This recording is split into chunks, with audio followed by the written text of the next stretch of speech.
தமிழர்களின் number 1 choice Tamil matrimony.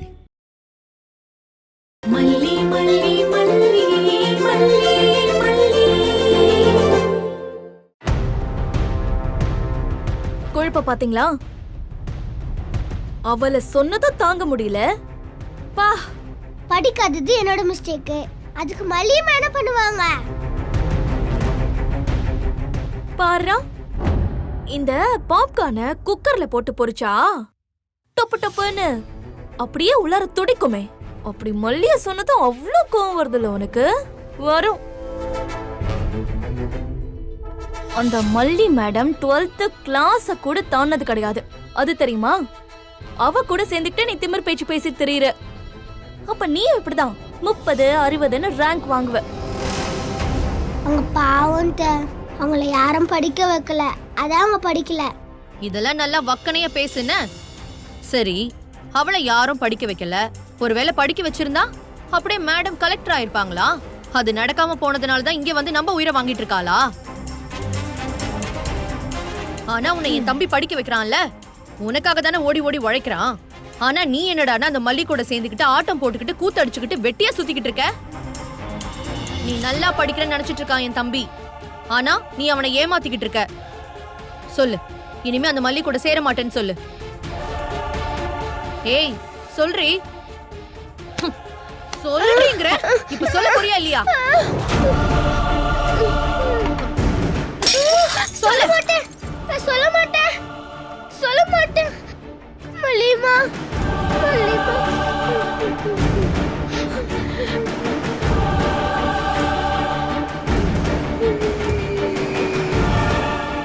Malliyamma, Malliyamma. நீ அழாதடா செல்லம்.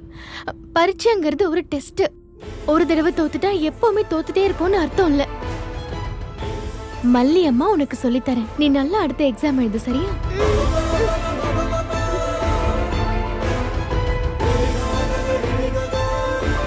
வா.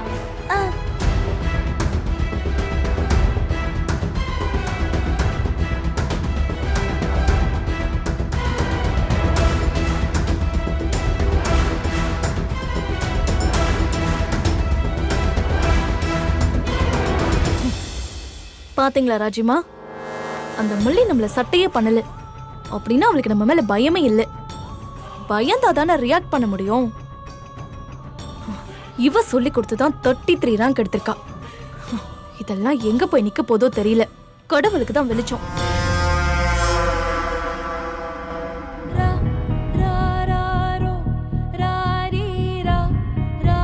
ஏன் வெண்பா, என்னாச்சு உனக்கு? போங்க மல்லியம்மா, நடக்கிறதுலாம் பார்த்தா எனக்கு படிக்கவே தோண மாட்டேங்குது.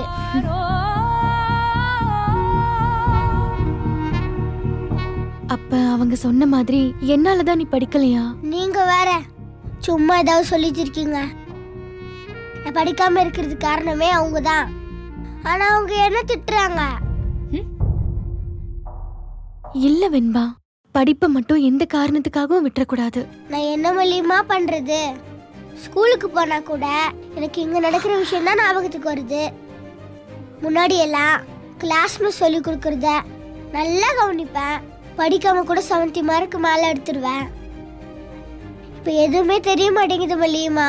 கொஸ்டின் பேப்பரை பார்த்தா புதுசா தெரியுது. சரி விடு, உனக்கு இப்ப படிக்கிறது தவிர வேற என்ன கவலை? எல்லாத்தையும் இப்படி தெரிஞ்சுக்கிட்டே கேக்குறீங்களே மல்லியம்மா. போதும் போது பார்த்து எவ்வளோ பரவாயில்ல. ராஜ்யத்தை வந்ததுல இருந்து உங்களை ரொம்ப கஷ்டப்படுத்துறாங்க. உங்களை கஷ்டப்படுத்தினா எனக்கும் கஷ்டமா இருக்கு.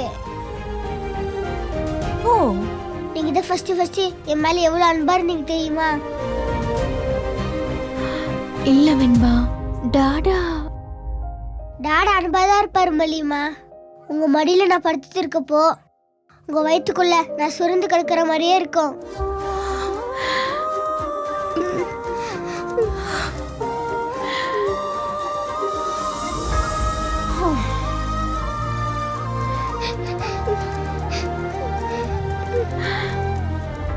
அழக்கூடாது வெண்பா, அம்மா சொல்றேன்ல. எக்ஸாம் ஹால்ல கூட உங்க முகம்தான், நீங்க அழுறத எனக்கு ஞாபகம் வருது. உங்களை எப்படியாச்சும் வீட்டை விட்டு துரத்தணும்னு அவங்க பேசிக்கிறாங்க மல்லியம்மா. அப்புறம் எப்படி மல்லியம்மா இவங்களோட என்னால இருக்க முடியும்? இங்க பாரு, அவங்க ரஞ்சிதாவை உங்க டாடா கல்யாணம் பண்ணிக்கலங்கிற வருத்தத்துல அப்படி பேசுறாங்க. அவங்க அப்படிதான் நடந்துப்பாங்க. ஆனா உனக்கு டாடாவை பத்தி தெரியும் தானே, மல்லியம்மா பத்தியும் தெரியும் தானே. நாங்க 2 பேரும் உன்னை விட்டு போவோமா? சொல்லு, நாங்க 2 பேரும் உன்னை விட்டு போவோமா? பின்ன என்ன, நடக்கிற எதையுமே மனசுல போட்டுக்காத, எல்லாம் சரியாயிடும். அம்மா ஹாப்பியா தான் இருக்கேன். நிஜமா நீங்க என்னை விட்டு போக மாட்டீங்களா? எப்படி உன்னை விட்டு போவேன் வெண்பா? அப்போ உனக்கு என் மேல நம்பிக்கை இல்லையா? சின்ன சின்ன விஷயத்தெல்லாம் அம்மா அப்பப்பவே மறந்துடுவேன். ஆனா நீ அதையே நினைச்சிட்டு படிக்காம இருப்பியா? சரி, இனிமே நம்ம ஃப்ரெஷ்ஷா ஆரம்பிப்போம். மல்லியம்மா உனக்கு முன்னாடி மாதிரியே சொல்லி தருவேன். வெண்பா குட்டி அழகா படிப்பீங்களா? சரி மல்லியம்மா. ஏன் இவ்ளோ சோகமா சொல்ற? ஹாப்பியா சொல்லு. நீங்க ஹாப்பியா இருந்தா போதும், நான் நல்லா படிப்பேன் மல்லியம்மா. வெண்பா நல்லா படிச்சாதான் மல்லியம்மாக்கு ஹாப்பி. சந்தோஷங்கிறது கண்ணாடி முன்னாடி நிக்கிற மாதிரி தான்டா. நீ சந்தோஷமா இருந்தாதான் நானும் சந்தோஷமா இருப்பேன். நான் சந்தோஷமா இருந்தா நீயும் சந்தோஷமா இருப்ப. அம்மா, நீங்க நிஜமாவே சந்தோஷமா தான் இருக்கீங்களா? இங்க இருக்கிற ராஜ்யத்தையும் ரஞ்சியத்தையும் திரும்ப உங்களை கஷ்டப்படுத்தினாங்கன்னா? அதேதான், வெண்பா செல்லத்துக்காக இந்த மல்லியம்மா எவ்வளவு கஷ்டத்தையும் தாங்கிப்பேன். ஒரு பொண்ணுக்கு வயிற்றுலதான் கர்ப்பப்பை இருக்கும்னு இல்ல, மனசுலயும் இருக்கும். எனக்கு இருக்கு. போதுமா?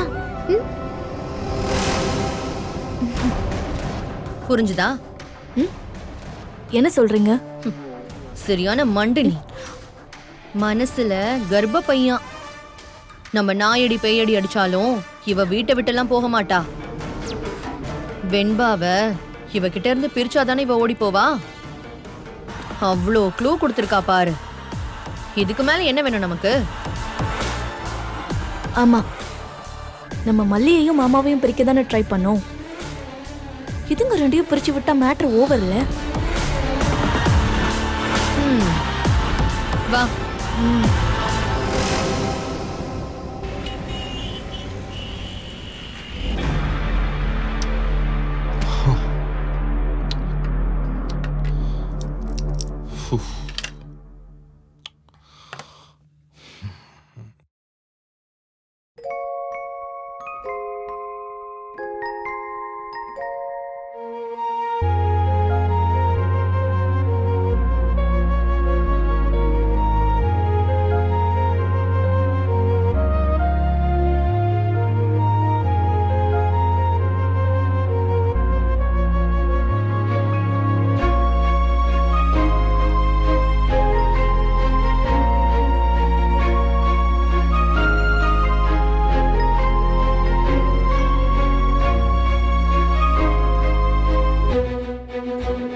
ஏங்க, நான் சொல்றத கொஞ்சம் கேளுங்க.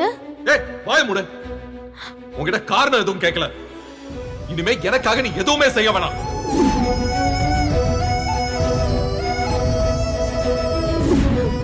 நான் பண்ணலங்க, நான் ஆஃப் பண்ணிட்டு தான் போனேன். இது எப்படி ஆச்சுன்னு எனக்கு தெரியல.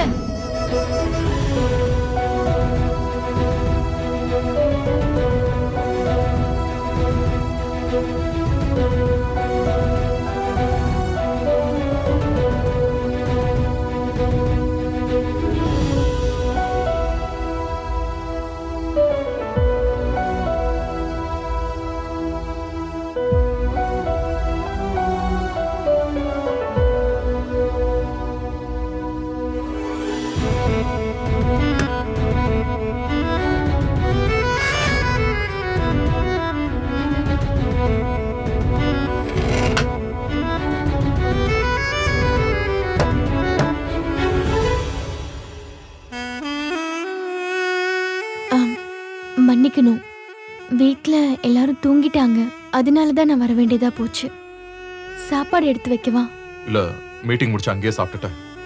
ம். மல்லி, ஒரு நிமிஷம். ம். சாரி. 8 வருஷமா நான் பொக்கிஷமா பாதுகாத்து வச்சிருந்த ஷர்ட் அது. இப்ப திடீர்னு அது கருகுனதும் என்னால தாங்கிக்க முடியல. அதான் அப்படி திட்டிட்டேன். மறுபடியும் ஐம் சாரி. திட்டினதுல தப்பில்ல. உண்மை எதுன்னு தெரிஞ்சுக்கிட்டு திட்டியிருந்தா நல்லா இருந்திருக்கும். ஏழை சொல் அம்பலத்துல ஏறாதுன்னு சொல்லுவாங்க. கடைசியில அதுதான் உண்மையாயிடுச்சு. இப்ப உங்களோட அந்த பொக்கிஷத்துல உங்க பொண்ணோட ஞாபகமும் சேர்ந்திருக்கும்.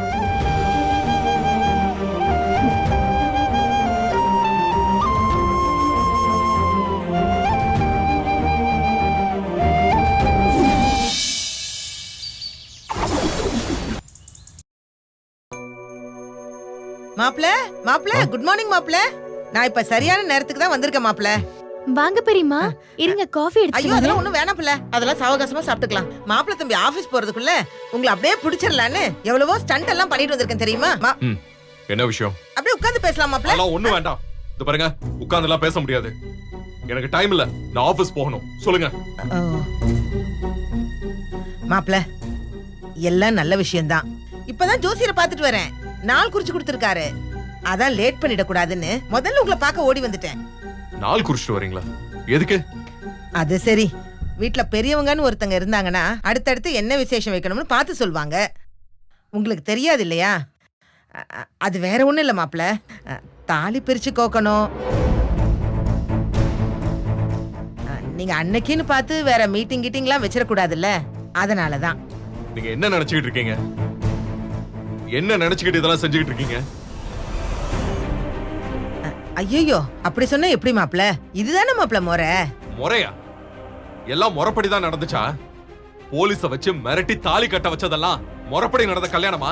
ஐயோ அப்படியெல்லாம் இல்ல மாப்ள. அன்னைக்கு இருந்த சூழ்நிலையில அப்படியெல்லாம் நடந்து போச்சு. அதெல்லாம் சரி பண்றதுக்கு தான் இந்த ஏற்பாடே. எதையும் யாரும் சரி பண்ண வேணாம். அது தப்புதான். கல்யாணம் நடந்த விதம் மட்டும் இல்ல, அந்த கல்யாணமே தப்புதான். எதையும் சரி பண்ண தேவையில்ல. அது தப்பாவே இருந்துட்டு போடும். ஐயோ இப்படி எல்லாம் பேசினா எப்படி மாப்ள? பெரியம்மா ப்ளீஸ் விடுங்க. அவர்தான் இஷ்டம் இல்லங்கறாருல. நீ சும்மா இருப்பல, உனக்கு ஒண்ணுமே தெரியாது. பெரியவ பேசிட்டு இருக்கல, நீ சும்மா இரு. ஆமா ஆமா, உங்க பிள்ளைக்கு ஒண்ணுமே தெரியாது. ஒண்ணுமே தெரியாம தான் என் தம்பிய வளைச்சு போட்டு எங்களையே ஆட்டி படைச்சுக்கிட்டு இருக்கீங்க.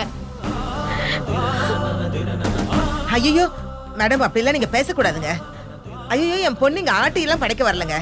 ஆட்டி படைக்க வரவ இப்படி எல்லாம் பேச மாட்டா. அவ இந்த வீட்டுக்கு வாழ வந்திருக்கா. தாலி கட்டிட்டு தான் இங்க வந்திருக்கா.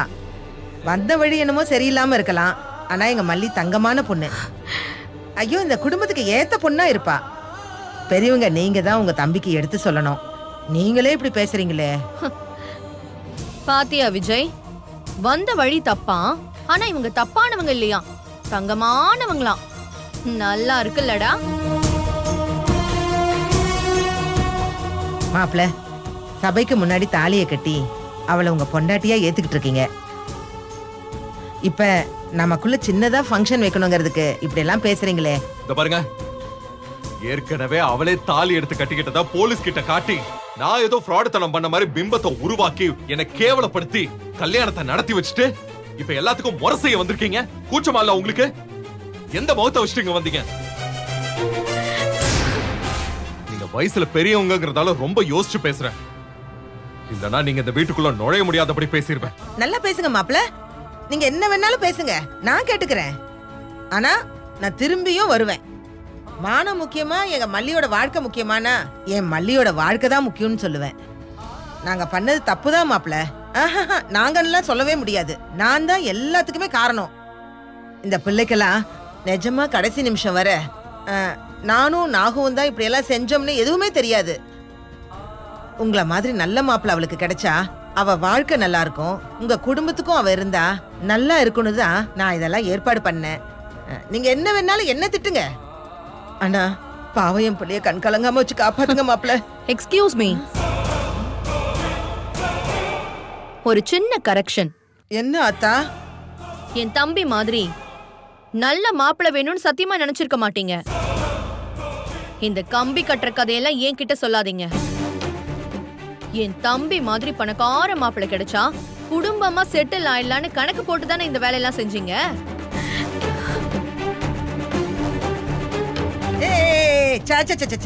எப்ப பார்த்தாலும் காசு பணம்னு பேசிக்கிட்டே இருக்கீங்க.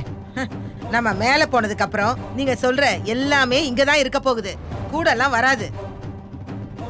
என் மல்லிக்கு அவளோட சொத்தா அவளோட அன்பே இருக்குது. அவ இல்லாம போனாலும் 4 பேர் அவளோட அன்பை நினைச்சு கண்கலங்குவாங்க. நானும் என் மல்லியும் எப்பவுமே இந்த காசு பணத்துக்கு பின்னாடி ஓடுனதே கிடையாது. இது வாழ்க்கை பிரச்சனைமா, உணர்வு பிரச்சனை. வாழ்க்கை முக்கியம்னு நினைக்கிறவங்களுக்கும் அந்த உணர்வு இருக்கிறவங்களுக்கும் தான் இதெல்லாமே புரியும். மாப்ள, கல்யாணம் தான் நீங்க சொல்ற மாதிரி முறை தவறி நடந்துருச்சு. அதை சரி பண்றதுக்கான ஒரு சின்ன முயற்சியாதான் இந்த தாலி பிரிச்சு கோக்குற ஃபங்க்ஷன் நடத்தலான்னு ஜோசியர் சொன்னாரு. தயவு செஞ்சு முடியாதுன்னு மட்டும் சொல்லிடாதீங்க மாப்ள. என்ன ஏண்டா பாக்குற? என்னமோ நான் தான் உங்க வாழ்க்கையை கெடுத்து விடுற மாதிரி இப்பவே இவங்க பேசுறாங்க. வேற ஏதாவது சொல்லி அந்த பாவம்லாம் எனக்கு எதுக்குப்பா? இப்பவே உன்னை யாரும் இல்லாதவனா ஆக்கி அவ கைக்குள்ள போட பாக்குறாள்ல, அப்ப கூடவா இவங்க சூட்சமா உனக்கு புரியல? ஆனா ஒண்ணு, என் தம்பியை என்கிட்ட இருந்து பிரிச்சு அப்படி என்ன வாழ்க்கை வாழ்ந்துட போறீங்க? நாசமாதான் போவீங்க. நீங்க அப்படி எல்லாம் பேசாதீங்க அத்தா. அக்காவா உங்க தம்பி நல்லபடியா வாழணும்னு நீங்க நினைச்சா நீங்க இப்படி எல்லாம் சாபம் விட மாட்டீங்க. மாப்பிள்ள தம்பி, தயவு செஞ்சு இதோ இந்த அம்மா சொல்றாங்கன்னு சொல்லி என் பிள்ளைய தள்ளி வச்சிடாதீங்க. நீங்க சரின்னு மட்டும் சொல்லுங்க மாப்பிள்ள, மத்த ஏற்பாடெல்லாம் நான் பாத்துக்கிறேன்.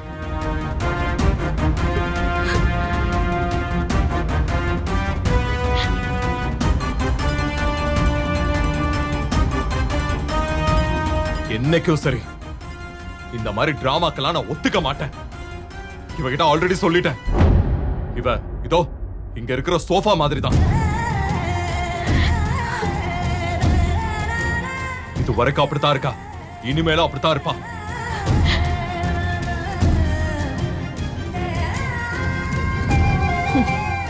நீங்களா மாப்பிள்ள இப்படி எல்லாம் பேசுறீங்க?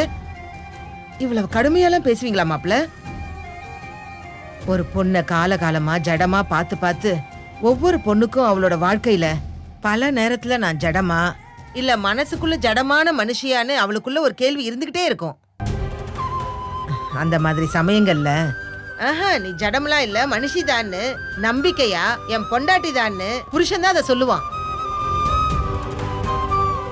அடடடடடா, என்ன ஒரு நடிப்பு, என்ன ஒரு தத்துவம். கேட்டுக்கோடா விஜய், என் தம்பி கிட்ட இருக்கிற பணத்தை சுருட்டுறதுக்காக பெரியமாங்கிற வேஷத்துல இவங்க சொந்தக்காரங்களா நடிச்சிட்டு கூட இருக்கலாம்ல.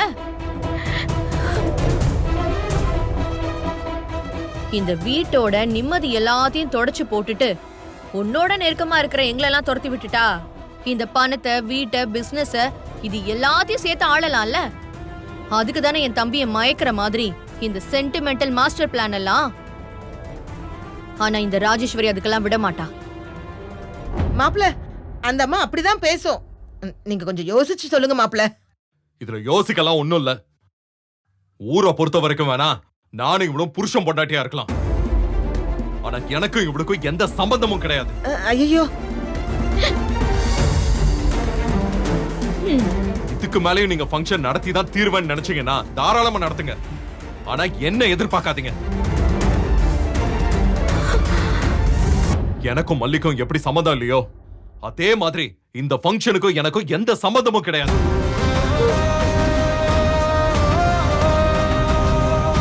தேவையில்லாம நின்னுட்டு மூட ஸ்பாயில் பண்ணிக்கிட்டு. மாப்பிள்ள மாப்பிள்ள, ஐயோ என்ன மல்லி அவர் இப்படி பேசிட்டு போறாரு? அப்புறம் நீங்க வந்து கேட்ட உடனே சரி சரி எப்ப வச்சுக்கலாம், எப்படி வச்சுக்கலாம் அப்படின்னு ஆசையா கேட்பான்னு ஒரு எதிர்பார்ப்பு வேற இருந்துச்சா உங்களுக்கு? தனக்கு தானே தாலி கட்டிக்கிட்ட ஃப்ராட் கும்பல் தானே நீங்க. திரும்பவும் அதே மாதிரி இன்னொரு தடவை கட்டிக்குவாளா இருக்கும். இங்க பாருங்க, அவன் ஏன் தம்பி, அப்படிதான் கடைசி வரைக்கும் இருப்பான். மல்லி, இந்த எடுப்பு தொடுப்பு பேசுறதெல்லாம் நீ காதலியே வாங்கிக்காத. இந்த பெரியம்மா இந்த விழாவை ஜாம் ஜாம் நடத்துறாளா இல்லையான்னு பாரு. அழாத புள்ள, நான் இருக்கேன்ல, உனக்கு என்ன கவலை? வா, அழாத.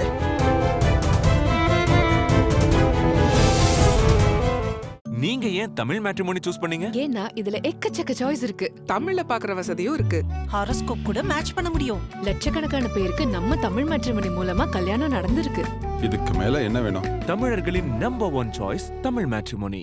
நீங்க ஏன் தமிழ் மேட்ரிமோனி சூஸ் பண்ணீங்க? ஏன்னா இதுல எக்கச்சக்க சாய்ஸ் இருக்கு. தமிழ்ல பாக்குற வசதியும் இருக்கு. ஹாரோஸ்கோப் கூட மேட்ச் பண்ண முடியும். லட்சக்கணக்கான பேருக்கு நம்ம தமிழ் மேட்ரிமோனி மூலமா கல்யாணம் நடந்திருக்கு. இதுக்கு மேல என்ன வேணும்? தமிழர்களின் நம்பர் 1 சாய்ஸ் தமிழ் மேட்ரிமோனி. இந்த வீடியோ உங்களுக்கு பிடிச்சிருந்தா லைக் பண்ணுங்க, ஷேர் பண்ணுங்க, காமெண்ட் பண்ணுங்க. மறக்காம சரிகமா டிவி ஷோஸ் தமிழுக்கு சப்ஸ்கிரைப் பண்ணுங்க.